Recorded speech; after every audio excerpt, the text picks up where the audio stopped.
maybe you can flash him outside of B, try to get a kill that way, but it seems like they're still yet to find a position for him where he can really, you know, get an advantage for his team like he can on maps like Overpass or Mirage.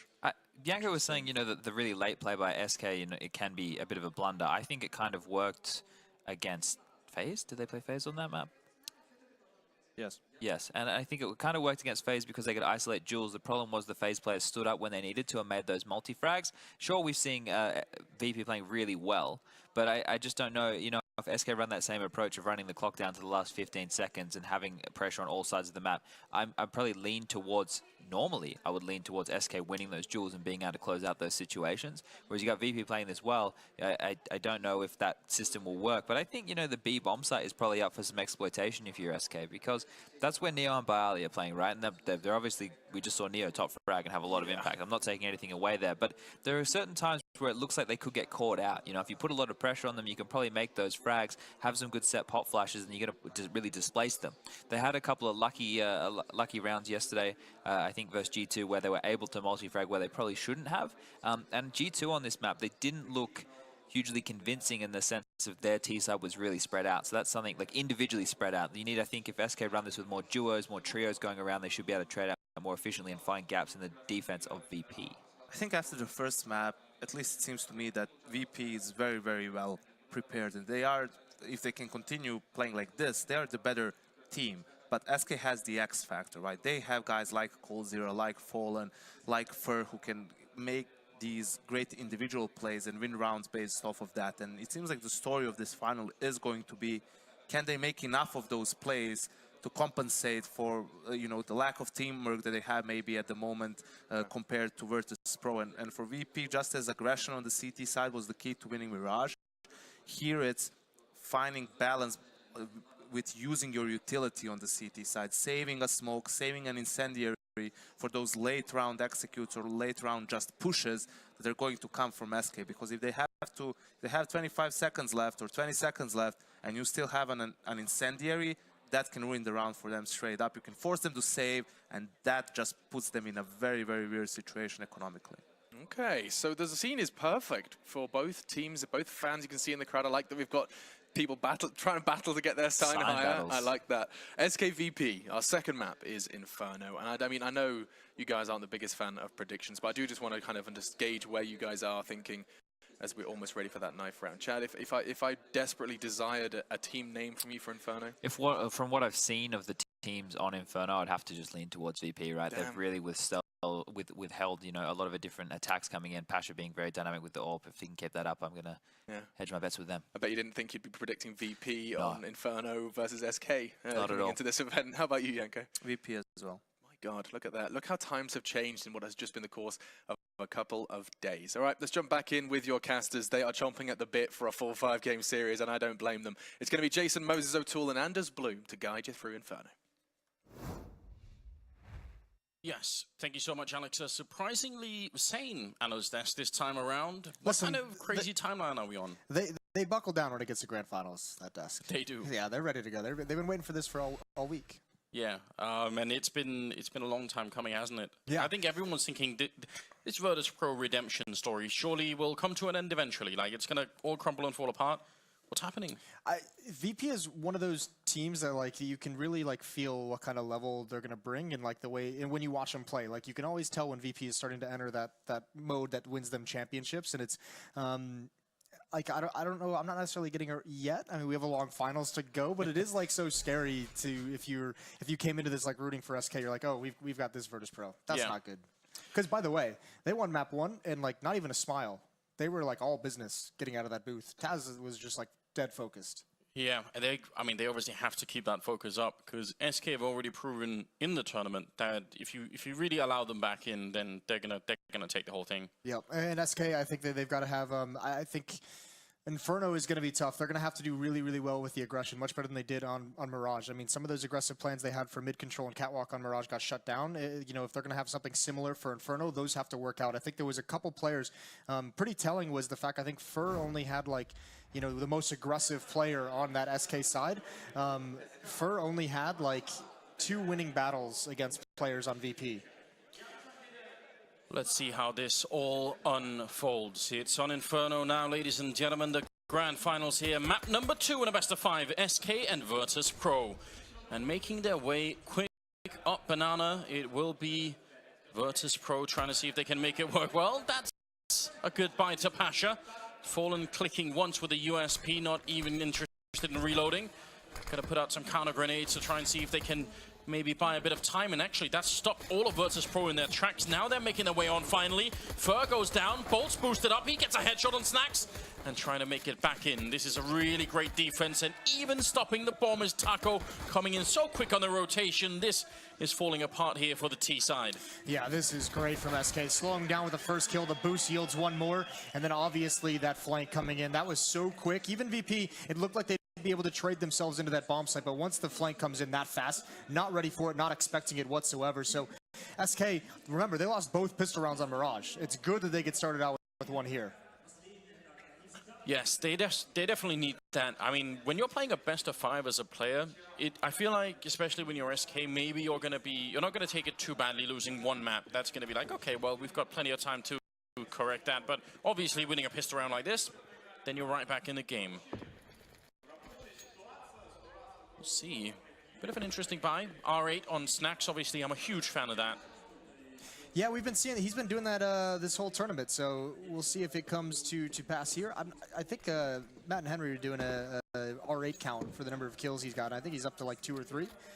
Hopefully he can add 5 more here, would be pretty cool, I feel. He's only bought it 2 or 3 times. I think the success rate right now is like, yeah, 2 out of 3. I think it's like 66%. Nice. So he's got it going on. I think the science is settled on this. If anyone could make the R8 work, surely it's Snacks. Ooh. You think you almost feel like he's timing those shoulder peaks, right? And you could see here, we're working on it a little bit. Nothing landing yet. What's going through the mind of Fur when you heard that? Just thinking, what is happening? Well, wants to jump. That's a dink mid-air. Fallen in so much trouble in this corner. They do actually have a Molotov to try and bring him back, but that's great utility use on SK Gaming to try and bring Fallen back. That's definitely going to be annoying for Virtus.pro. Yeah, the utility might have just saved the day for SK because VP was rearing to go once they heard that dink come out, Fallen down to 13. You only have 7 bullets left, Snacks. What is going on? Well, plenty of bullets for 5 kills, Anders. And here comes the rush, the boost. Oh my god, this is so dangerous. What are they thinking? The smoke didn't plume, and SK is so bold with that boost, and they get punished for it. That does seem like madness. We just talked about the great bonus of winning that pistol round. You do not want to give it back already. Trying to see if they can make their way through. Bialy gets 1 kill.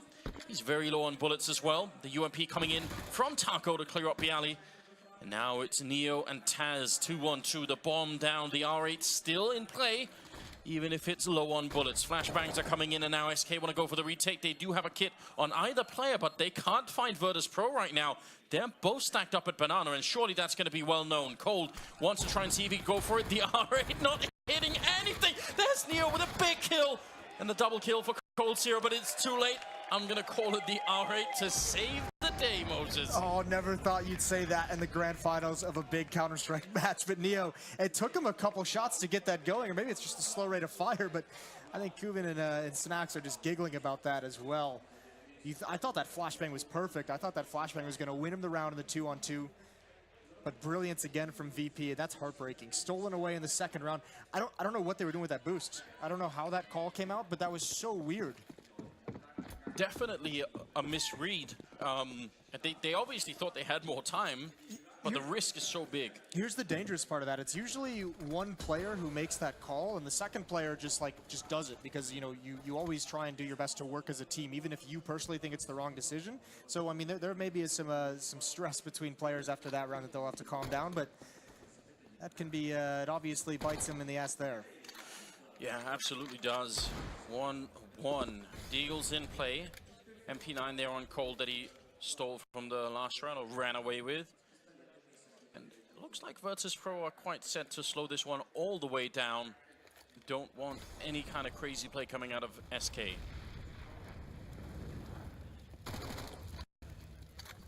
Double grenade to top Banana there just to make sure that no one's hiding in the corner. But they've got all the utility they want here for any kind of execute. Yeah, and this is just VP just saying, all right, let's just stack up. Let's not try and do anything fancy. And here comes that boost again. This time It's at the proper moment. It's before the execute comes in, so smoke's going to go down. There are 3 players here. 4 players, actually, excuse me. And actually another boost coming up. They're stacking boosts on this side, but it's all a fake. It's all a ruse, and Taco's found it, and a kill. Neo does fall. 3 players of VP have to make their way into the site, and they have to do it without falling. Snax gets that kill, and that's the site secured. I guess Taco, we didn't see his POV, gets the kill, but didn't see the others following up.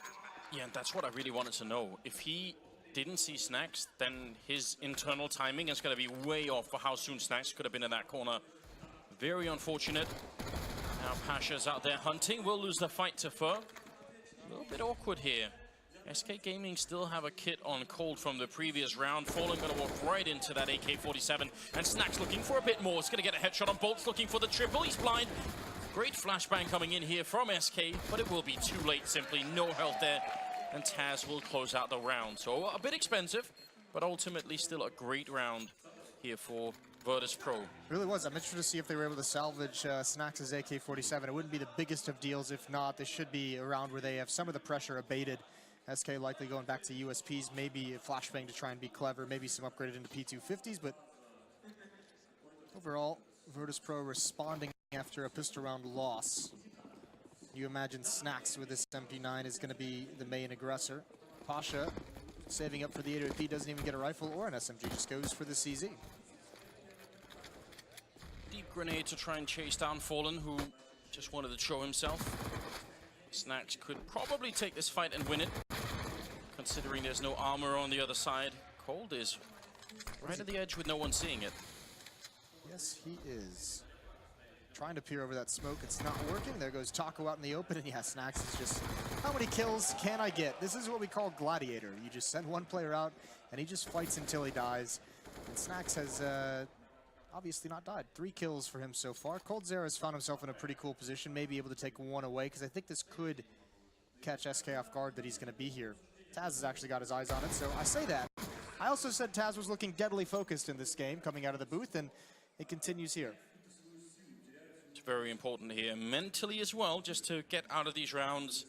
Gonna be annoying for SK Gaming. Good shot, that P250. Definitely a great pistol at almost any range.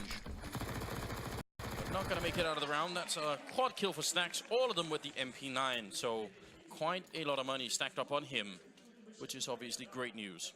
Yes, and now it'll be interesting to see what Virtus.pro comes out on this map, how they're going to open this up. Do they want to go for something where they can try something fast-paced to try and abuse? Even if you can just pressure fast-paced without committing, if you can draw some of that utility out of the SK side, because they're not going to have everything they want, obviously, in this round, that'd be great.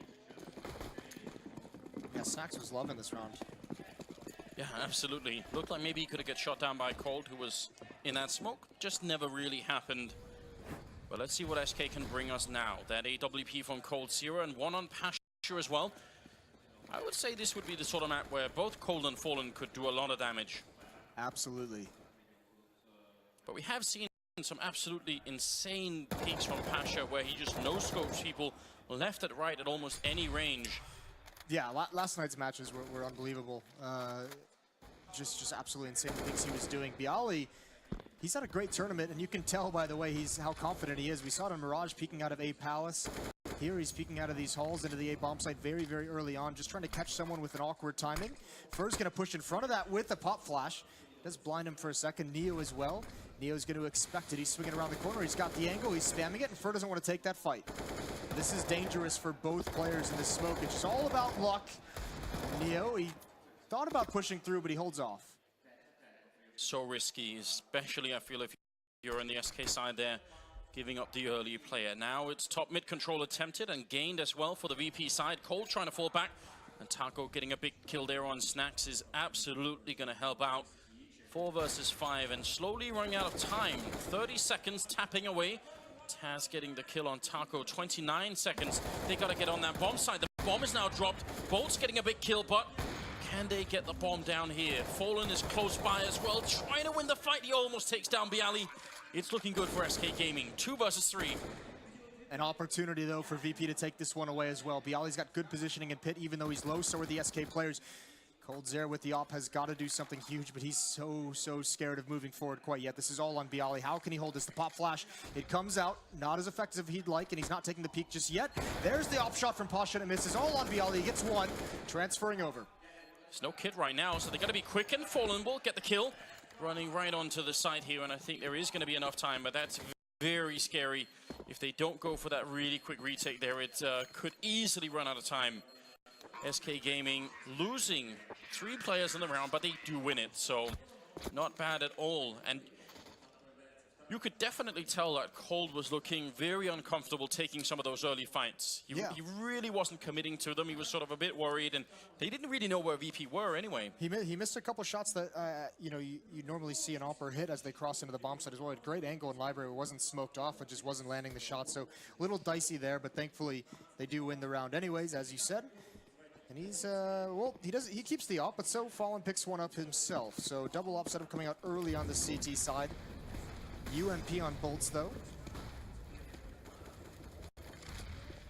No banana control for VP. I think that deep smoke caused him to just shy away and back off from it. But he hears the pressure.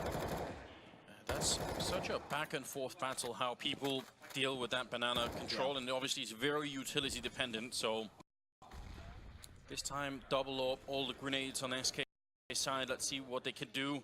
UMP on bolts, wonder if he's going to try and be aggressive with it or just stick around. That was so close with the timing. Fallen, is he going to peek back in? Pasha, he's got it scoped up. Did they see him? Fallen still gets the kill on Neo. Oh my god. Yeah, I don't know how that happened. He was staring into the wall. I don't know if like Neo maybe missed the first couple shots and it's a great reaction. It seemed like Fallen shied away from that fight just because he was expecting a pop flash and it just never came out. So he's very fortunate, or very skilled. Either one works. And at the moment, there's mid control, and there's the delayed battle. You love to see this. The aggression from SK. Retake it once VP has it. Don't let him control mid at any point in time. That's so beautifully done with a good pop flash. Bialy trying to come out, but it's an easy shot from Cold. He's not missing these ones. And Pasha is all alone. And what could you really do with this? Down to that Vietnam grave. We don't see a lot of times that the CT teams actually fight for that. A lot of teams shy away from those mid retakes because if that pop flash isn't like perfect, if maybe even just one person is open, you just die, and then the terrorist team has a great way to get into the bomb site, multiple avenues to wrap around that A site. But it's one of those things where there's no necessarily correct option, because if you play super passively over there, you give up a lot of space, a lot of control, and a lot of information. And if you go aggressive, you risk of just losing the round on that middle fight if it goes poorly. Well, they've broken the VP economy. Pasha with the AWP hasn't really had the impact yet that we were looking for. So difficult when you're on the T side as well. A lot of the time there's going to be smokes, or you'll be standing at the edge of a Molotov, or you'll just be close to a corner where someone could rush you down. SK have to be loving this. They won the pistol, then they lost the following round, and yet they've managed to bounce back fairly quickly here. So that's confidence building, definitely. Yeah, this is all about Pasha. What can he get with the AWP? And this is great, actually. You see Taz with 2 smokes, and he's actually just playing. He's just buddy system with Pasha. He's gonna, 2 flashes, excuse me. He's gonna use those flashes to at least force someone like Cold Zare, someone like Fallen off the angle with the AWP, just so Pasha can take it, trying to give him any